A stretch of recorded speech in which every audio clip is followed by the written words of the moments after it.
আজ হলো বাসি বিয়ে। তো এখন আমরা যাচ্ছি আমার দেওরকে তার শ্বশুর বাড়ি থেকে বউ সমেত নিয়ে আসতে। তো আমরা পৌঁছে গেলাম আমার নতুন জায়ের বাড়িতে। বিদায়ের আগে প্রত্যেকটি মেয়ের বাড়িতেই কিছু রিচুয়ালস থাকে, তো সেই রিচুয়ালসগুলোই আমার নতুন জায়ের মা কাকিমা পালন করে নিচ্ছে। এই বিদায়ের মোমেন্টটা খুবই দুঃখজনক প্রত্যেকটা মেয়ের কাছেই।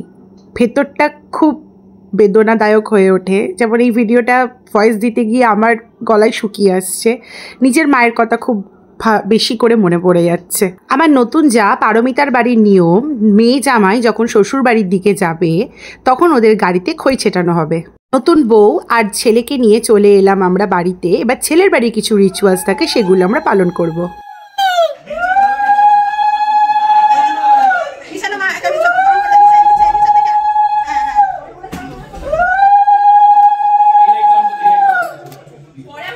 পারমিতা এই আলতা পায়ে কিভাবে বাড়ির ভেতরে ঢুকবে, কোন পাটা আগে দেবে, সেটাই আমার শাশুড়ি মা বুঝিয়ে দিচ্ছিলেন। পারমিতা ভেতরে চলে এসছে, এবার এখানে ওকে বসে আশীর্বাদ করা হবে। তারপরে এই বাড়ির আরও কিছু রিচুয়ালস আছে, সেগুলো আমরা ফুলফিল করব। সব কিছু কমপ্লিট করে চলে এসেছি স্ন্যাক্স খেতে। স্ন্যাক্সে ছিল চিকেন পকোড়া। বিয়েবাড়ির ব্যাপারটাই আলাদা, ঘর ভর্তি লোকজন, জমজমাটি ব্যাপার। তো এখানে আমরা ডিনার করতে বসে পড়েছি। ডিনারে ছিল ফ্রাইড রাইস আর chilli chicken. This is my most favourite খাবার। এখানে আমরা সবাই একসাথেই ডিনার করতে বসে পড়েছিলাম। আর বিয়ে বাড়িতে গিয়ে এই চাটনির সাথে পাঁপড়ের কম্বিনেশনটা না করলে আমার পেটের ভাতও হজম হবে না, আমার মনও শান্তি হবে না। ডিনার করে আমাকে সোজা বাড়ি চলে যেতে হবে, কেন কালকে সকালে আছে আমার স্কুল।